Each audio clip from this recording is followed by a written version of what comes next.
अजीज नाजरीन, मैं अयाद ज़रीफ आप सब देखने वालों को हमारे रोज के बाइबली मुतालिया प्रोग्राम की इस नई किस्त में खुशामदीद कहता हूँ। इस प्रोग्राम में हम बाइबल मुकद्दस की तमाम किताबों यानी पैदाइश से मुकाशवा तक का हर सोमवार से जुमा आपके लिए तफसीली मुतालिया पेश करते हैं। हम अभी भी मती की इंजील का मुतालिया कर रहे हैं जो कि नए अहदनामे की पहली किताब है, और हम इसके 13वें बाब का मुतालिया कर रहे हैं जिसका आगाज हमने पिछली किस्त में किया था। 13वें बाब का मौजू आसमान की बादशाही की तमसील है, और आज भी हम आसमान की बादशाही की तमसीलों का मुताला करेंगे। और मैं चाहूंगा कि आप अपने खानदान के साथ मिलकर इस मुताले में शामिल हों, और अगर आपका कोई सवाल हो या आप कुछ पूछना चाहते हैं तो हमें मेल कीजिए। खुदा उनके फजल से हम इसका जवाब आपको जरूर देंगे। लेकिन सबसे पहले मैं खुदा के खादिम भाई यूसुफ रियाज को स्टूडियो में खुशामदीद कहूंगा। बहुत शुक्रिया और भाई। हमारे स्टूडियो में मौजूद दीगर मेहमानों को भी खुशामदीद। भाई यूसुफ, मैं चाहता हूं कि गुज़िश्ता किस्त में हमने जिन तमसीलों पर बात की थी आप उन्हें एक बार फिर यहाँ दोहरा दें। मत्ती 1:10 में हमने देखा कि मसीह ने खुद को मसीहा के तौर पर पेश किया और उसने अपनी भरपूर अहलियत इन अबवाब में दिखाई, जिससे ये बहुत वाज़ेह तौर पर साबित हो गया। फिर मसीह ने 10वें बाब में अपने रसूलों को भेजा, मगर अफसोस के 11वें और 12वें बाब में उसे बुरी तरह रद्द किया गया। इसके बाद हम दूसरे हिस्से में ये देखते हैं कि किसी ने ये कहा कि शहजादा सेफनात कौन है। ये वो नाम था जो फिरौन ने यूसुफ को दिया, जिसके भाइयों ने उसे रद्द किया था, और यहाँ पर मसीह के अपने भाइयों ने भी उसे रद्द किया था। ये सिफनात था भेदों को खोलने वाला।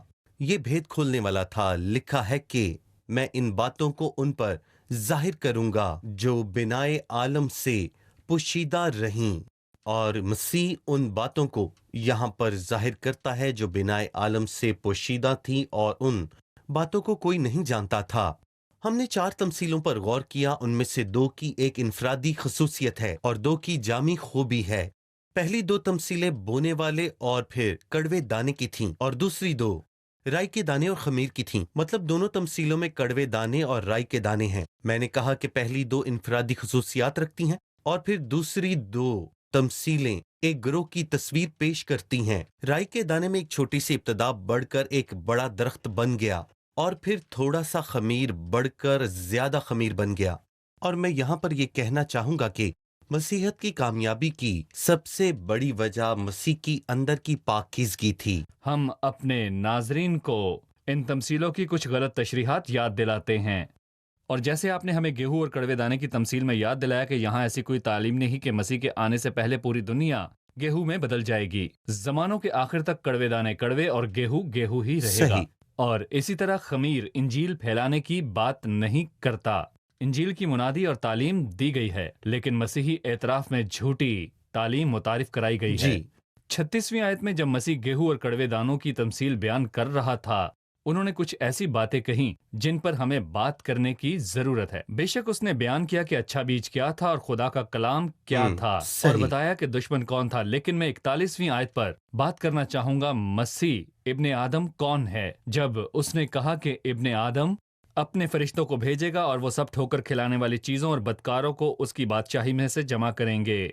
ला कानूनियत, इब्ने आदम कौन है, उसका इख्तियार क्या है, आप क्या कहेंगे? ये वाज़ेह है कि इब्ने आदम कोई आम उन्वान नहीं है, बल्कि ये उन्वान एक इलाही उन्वान है। मिसाल के तौर पर, क्योंकि उसने कहा कि इब्ने आदम अपने फरिश्तों को भेजेगा, और फिर 16वें बाब में वो कहता है कि क्योंकि इब्ने आदम अपने बाप के जलाल में अपने फरिश्तों के साथ आएगा, और दूसरी जगह पे लिखा है कि सब फरिश्ते उसके साथ आएंगे।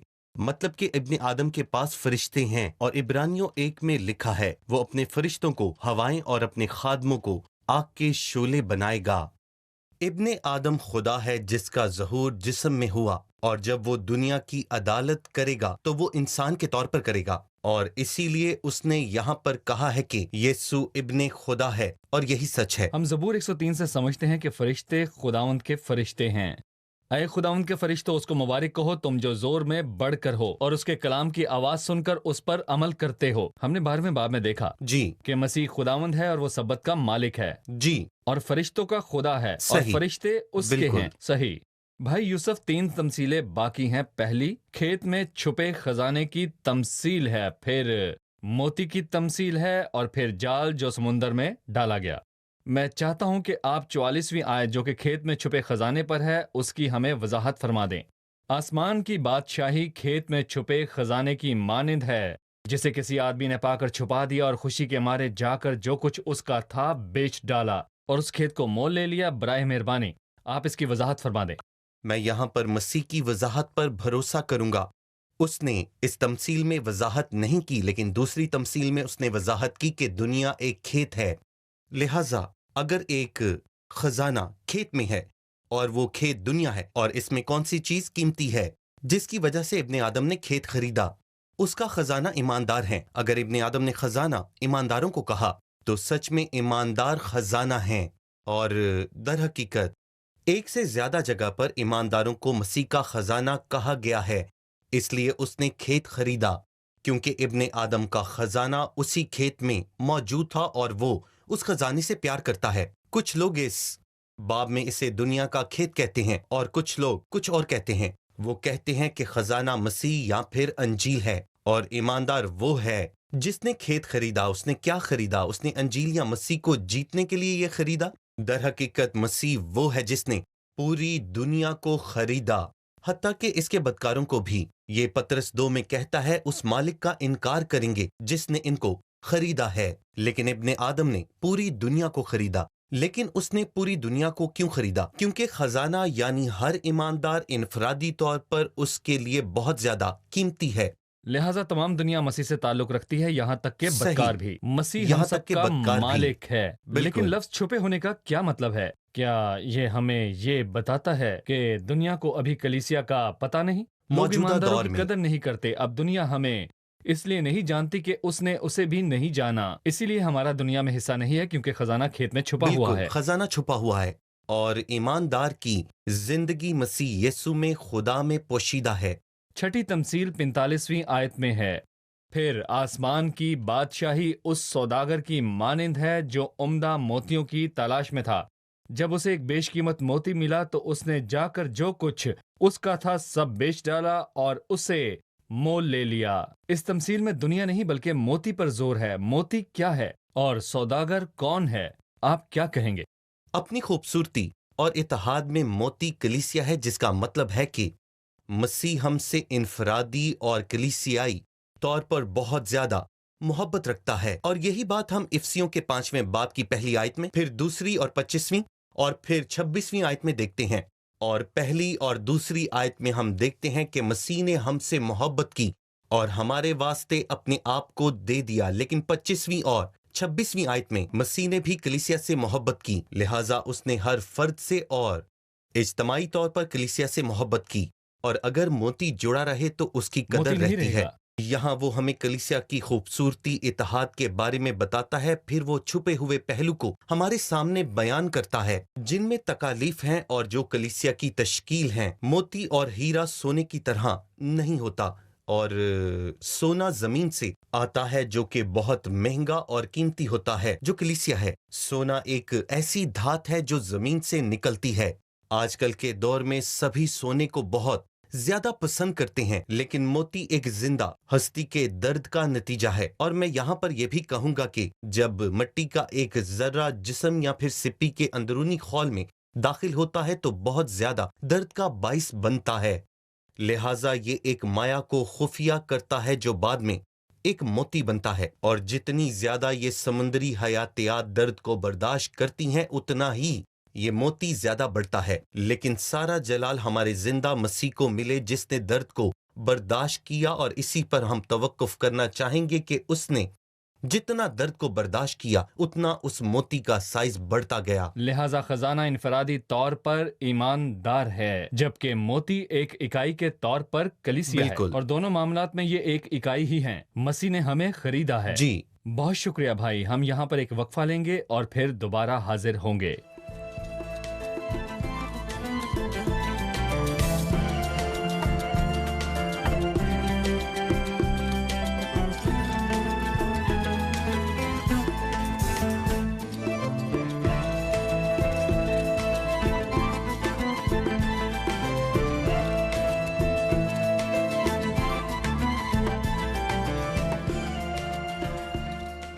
43वीं आयत उस वक्त रास्तबाज अपने बाप की बादशाही में आफताब की मानिंद चमकेंगे। हमने आसमान की बादशाही के बारे में सुना, क्या आसमान की बादशाही है? जी भाई यूसुफ, आप क्या कहेंगे? आसमान की बादशाही अपनी ज़ाहिरी तस्वीर में दो दायरों में बड़े वाज़े तौर पर तकसीम की गई, और वो यहाँ पर उसके बारे में गुज़श्ता आयत में यानी 41वीं आयत में कहता है, इब्ने आदम अपने फरिश्तों को भेजेगा और वो सब ठोकर खाने वाली चीज़ों और बदकारों को उसकी बादशाही से जमा करेंगे। लिहाजा इब्ने आदम की बादशाही जमीन पर मौजूद है, यहाँ पर बदकार लोग भी हैं, लेकिन जमीनी दायरे में उसकी बादशाही को कायम करने से पहले फरिश्ते उसे पाक करेंगे, जैसे काटने वाले कड़वे दानों को इकट्ठा करते हैं और उनको जलाने के लिए बांधते हैं। 42वीं आयत में एक और बादशाही और फिर ऐन उसी वक्त जमीन पर इब्ने आदम की बादशाही साफ होगी और एक दूसरी बादशाही होगी जो बाप की बादशाही कहलाई जाएगी। लिहाजा दो दायरा कार हैं।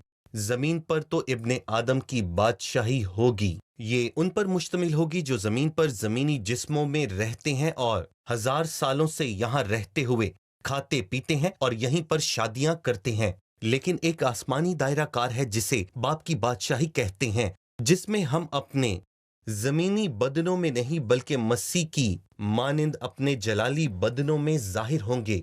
यहाँ पर मौजूद अल्फाज के मुताबिक सूरज की मानिंद मसीह अपनी सल्तनत में रास्तबाजी का सूरज है, और जब रास्तबाज उसके साथ सल्तनत करेंगे तो वो सूरज की मानिंद चमकेंगे। लिहाजा यहाँ वो अपनी अवामी हालत में बादशाही के बारे में बात कर रहा है। जी, जब जमीनी दायरे इब्ने आदम की बादशाही जमीन पर और आसमानी दायरे बाप की बादशाही कायम की जाएगी। सही। हम सही। जानते हैं कि एक जमीनी यरूशलेम है, लेकिन मुकाशफा की किताब के 21वें बाब के मुताबिक आसमान के ऊपर भी एक यरूशलेम मौजूद है। जबरदस्त। अभी हम 7वीं और आखिरी तमसील उस जाल की जो समुद्र में डाला गया, इस पर बात करेंगे। 47वीं आयत में लिखा है कि फिर आसमान की बादशाही उस बड़े जाल की मानिंद है जो दरिया में डाला गया, और उसने हर किस्म की मछलियां समेट लीं, और जब भर गया तो उसे किनारे पर खींच लाए और बैठकर अच्छी अच्छी तो बर्तनों में जमा कर लीं, और जो खराब थी फेंक दी। लिहाजा दुनिया के आखिर में ऐसा ही होगा।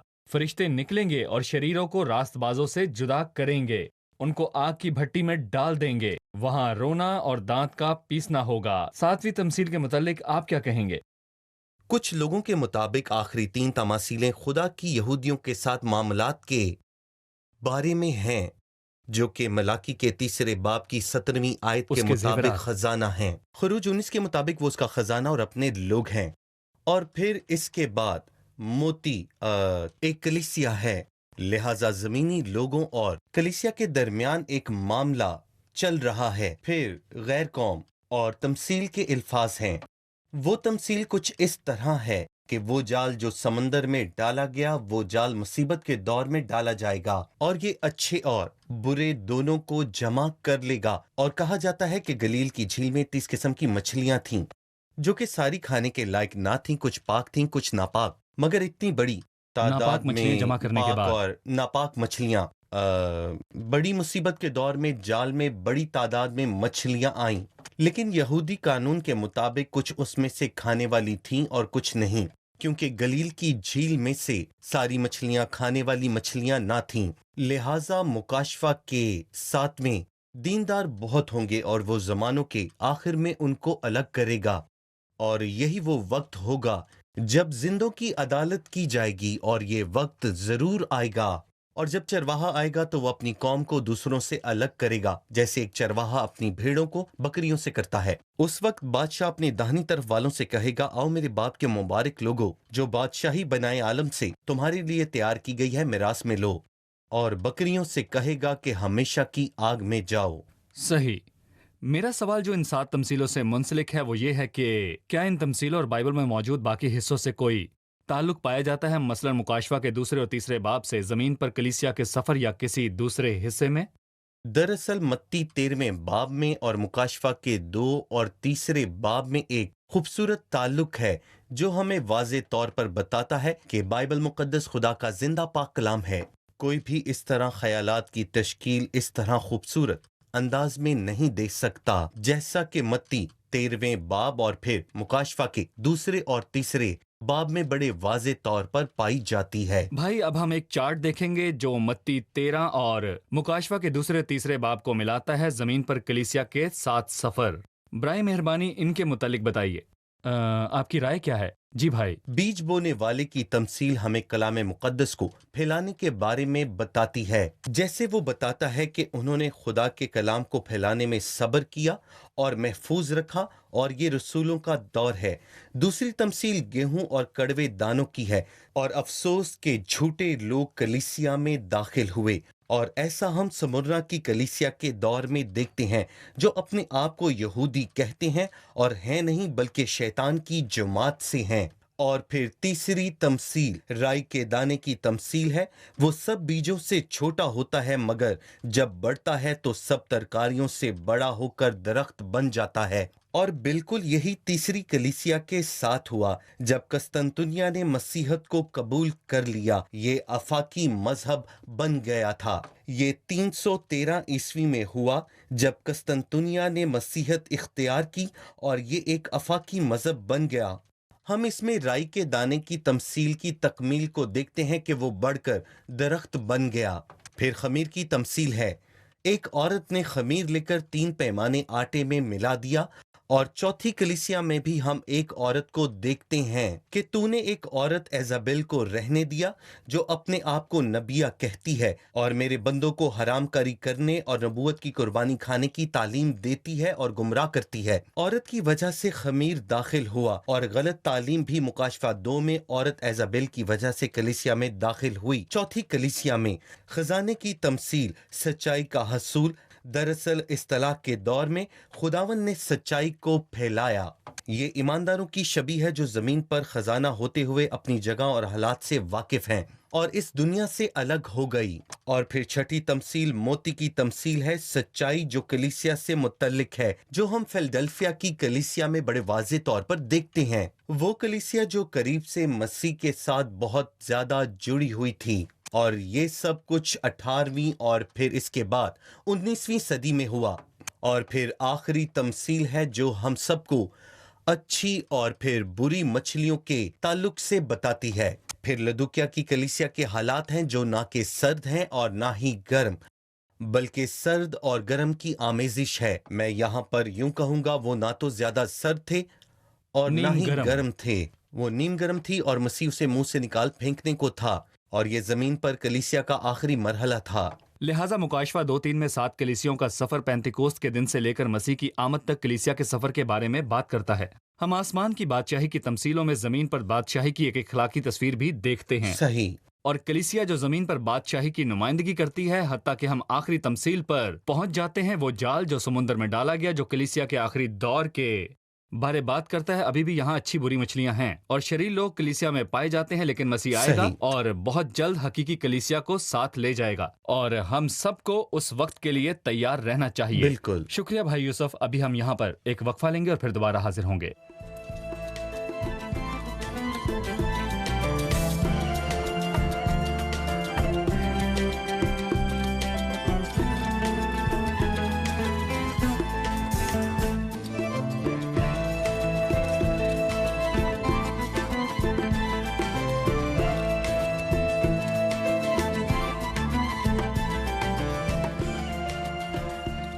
हमें आयत 52 की वजाहत की ज़रूरत है। उसने उनसे कहा, इसलिए हर फकीर जो आसमान की बादशाही का शागिर्द बना है, उस घर की मानिंद है जो अपने खजाने में से नई और पुरानी चीजें निकालता है। जी भाई यूसुफ। कुछ लोग इस आयत को 8वीं तमसील समझते हैं और कहते हैं कि पहली तमसील एक तारुफ था और 6 तमसीलें इनके दरमियान आती हैं। ये 3 घर के अंदर और 3 ही घर के बाहर कही गईं। लेकिन ये आयत हमें बताती है, इसलिए हर फिका जो आसमान की बादशाही का शागिर्द बना उस घर के मालिक की मानिंद है जो अपने खजाने में से नई और पुरानी चीजें निकालता है।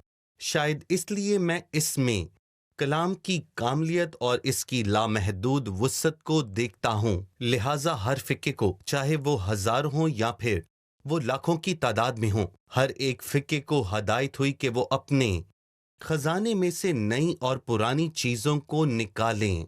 क्या इस नए का इख्तिताम नहीं होगा और इसका کوئی اختتام نہیں ہے، جیسے کہ ہمارے خدا کا کوئی اختتام اور آخر نہیں۔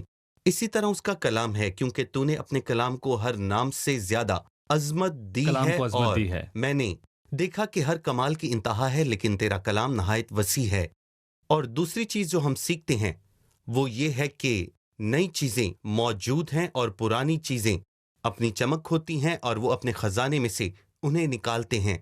اور یہ ہمیں اس عظیم بائبل کی اچھائی بیان کرتی ہے جو ہمارے ہاتھ میں ہے اور جس کی عزت اور بڑائی ہم کرنا چاہتے ہیں۔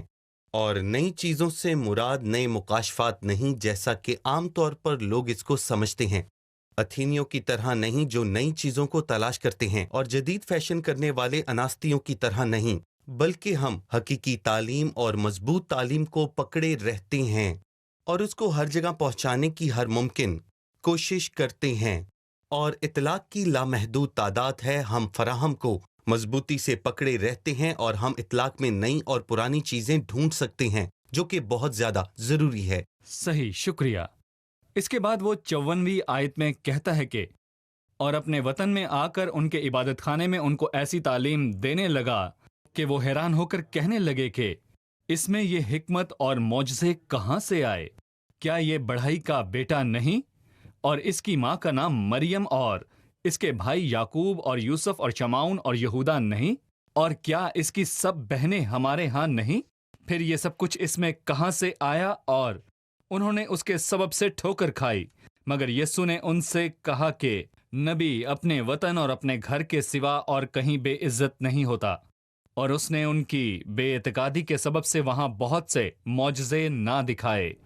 انہوں نے ناصرت میں مسیح کے بارے میں کہا، اور اس نے خود کے بارے میں کیا کہا؟ جی، انہوں نے اس کے بارے میں یہ کہا کہ کیا یہ بڑھئی کا بیٹا نہیں؟ وہ اعتماد سے بات کر رہے تھے اور میں اس پر ان سے حسد نہیں کرتا۔ انہوں نے اعتماد سے یہ کہا کہ وہ بڑھئی کا بیٹا ہے۔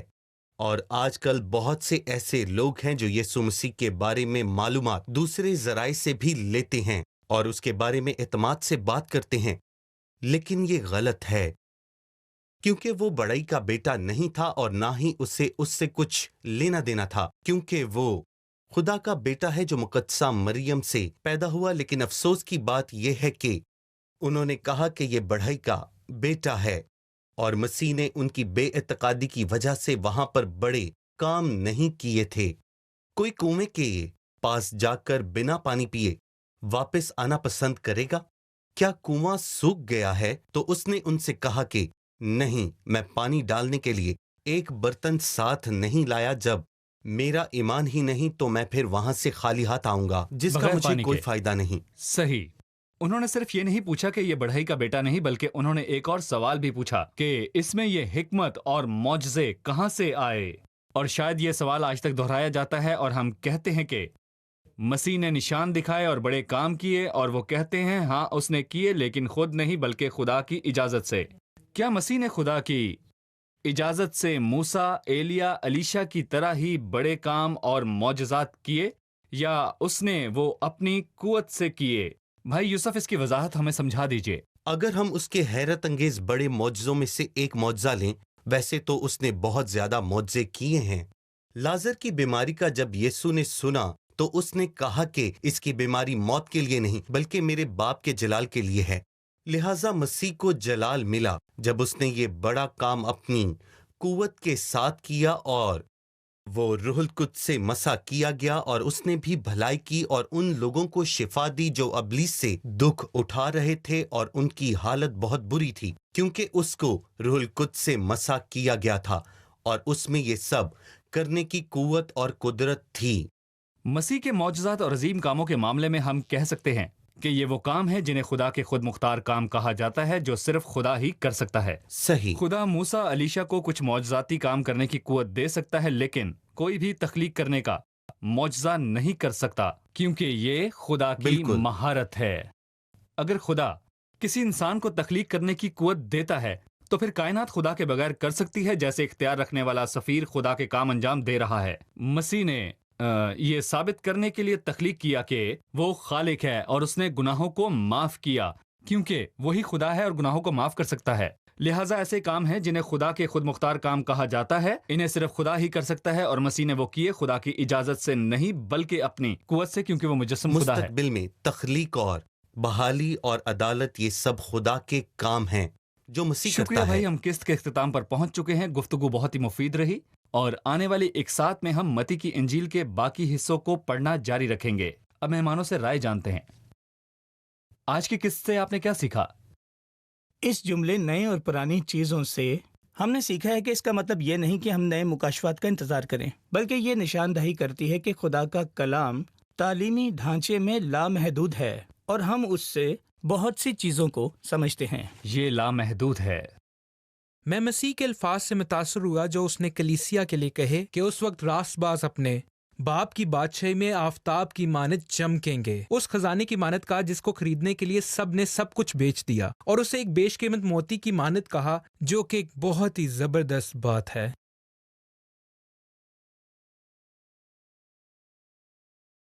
ہم نے دیکھا کہ مسیح ابن آدم ہے، جو ایک الہی خطاب ہے جس کے فرشتے ہیں اور جو فرشتوں کا خدا ہے۔ وہ فرشتوں کو ہوائیں اور اپنے خادموں کو آگ کے شعلے بناتا ہے۔ خدا کا شکر ہو۔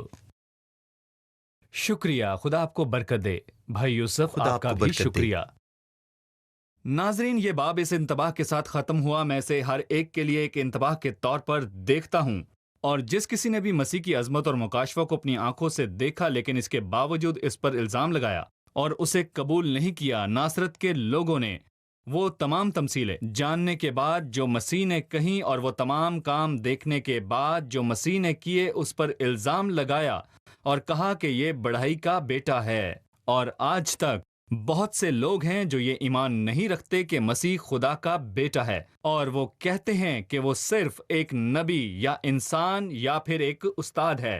نہیں، اگرچہ مسیح زمین پر کامل انسان تھا، لیکن اس میں ساری معموری سکونت کرتی ہے۔ مسیح خدا ہے جو مجسم ہوا، خدا کا ابدی بیٹا جو ہمارے پاس آیا، اور کلام مجسم ہوا اور ہمارے درمیان رہا۔ عزیز ناظرین، آپ کو مسیح کے بارے میں اپنے رویے کا ابھی فیصلہ کرنا چاہیے۔ کیا وہ آپ کے ذہن اور ایمان میں صرف ایک انسان اور نبی ہے، یا وہ خدا ہے جو مجسم ہوا؟